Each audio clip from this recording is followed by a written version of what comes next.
Hello mga ka-cooking! For today's video, gagawa tayo ng chicken bopi. So, gumawa na ako ng aking oil na may aswete. Ayan. So, maglagay na tayo ngayon dito, no? Para at least, maano natin. Ayan. Magsasali na tayo para at least, ayan.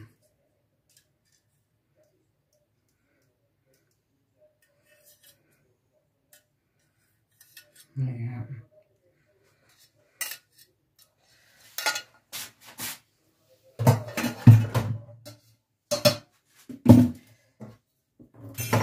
Ilagay na natin yung ating sibuyas. Ayan.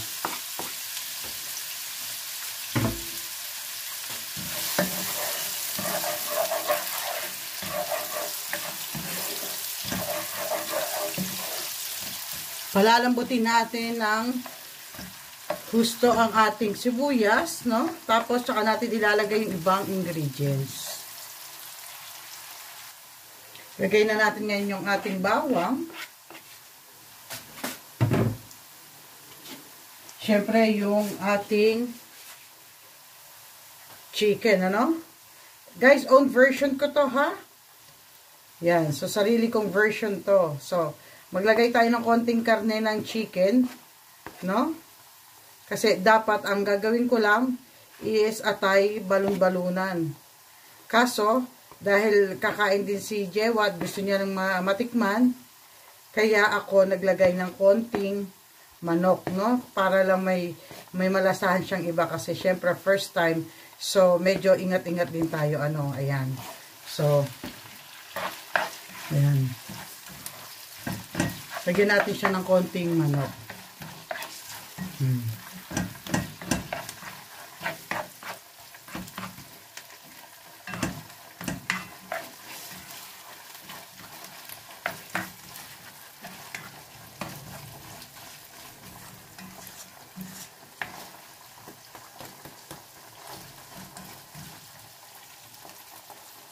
After that, ilalagay naman natin yung ating luya, no? Yan. So, ayan ang ating luya, guys. Hiniwa ko siya ng napakaliit, no? Para at least, pag kinain mamaya, masarap. So, eto guys, isa sa aking talagang kinakain lagi pag ako ay nasa Pilipinas. Ayan. After that, guys, ilagay na natin yung ating laurel. Yung dahon ng ating laurel. No? Kasabay na ng ating atay. At ng ating balon-balunan. No? Yan, ipapa-well combine natin siya ng husto, no? Para kapit na kapit talaga mismo yung lasa sa ating ginagawa. Ayan, so, ilagay na natin din yung kamatis para maluto din. So, ayan. And then, antay tayo ng 15 minutes, no? Maluto yung ating kamatis. Ayan. So, mamaya tayo magtitimpla, no? Ayan na natin siyang kumulo ng kumulo, guys. Ayan. Ayan. After 10 minutes, guys, maglalagay tayo ng suka. White vinegar. So, isa, dalawa, tatlo. Tatlong sandok ng suka.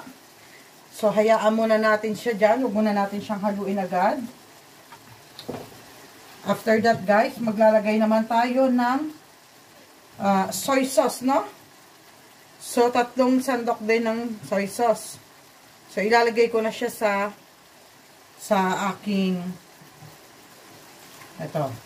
So, ito, tatlong sandok din siya, guys, ng ating soy sauce.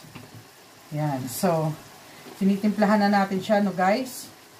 So, after that, Haluin na natin siya.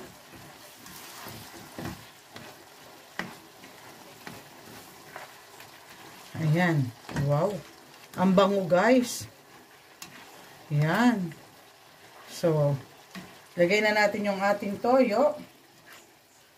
Ayan.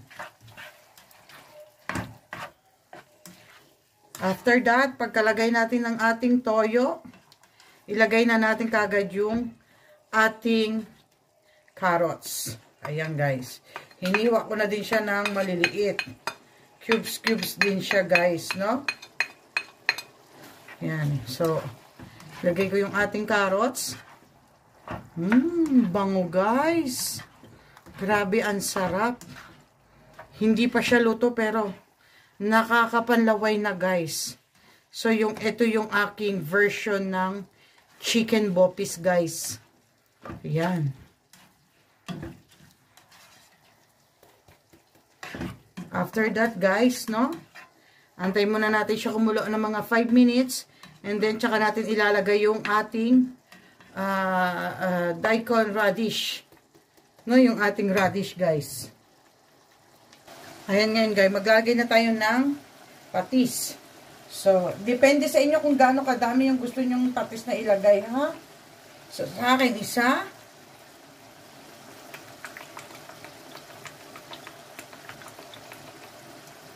Dalawa. Ayan, 2 sandok ng patis. Tapos, ilalagay ko na yung ating radish. Ayan. So, ginadgad ko siya, guys. Ginadgad ko yung ating radish. So, ayan. Ginadgad ko siya para mas masarap, guys. So, ito yung aking version. Uulitin ko, guys. Version ko, sarili kong version ang chicken bopis. Ganito ako mag-chicken bopis, guys. So, it's my own version. Ayan. So, guys, sa pati sa depende sa inyo kung gaano kayo gusto nyo maglagay, no? Pero sa akin, tama na yan. May malasang-malasa na siya, guys. Wow, grabe, guys. Ang sarap. Ayan. Antayin natin siyang kumulo. No? And then, after, tsaka natin ilalagay yung ating red bell pepper. So, ito ang aking version. No? Antay lang natin siyang kumulo. Ayan, guys. Ayan.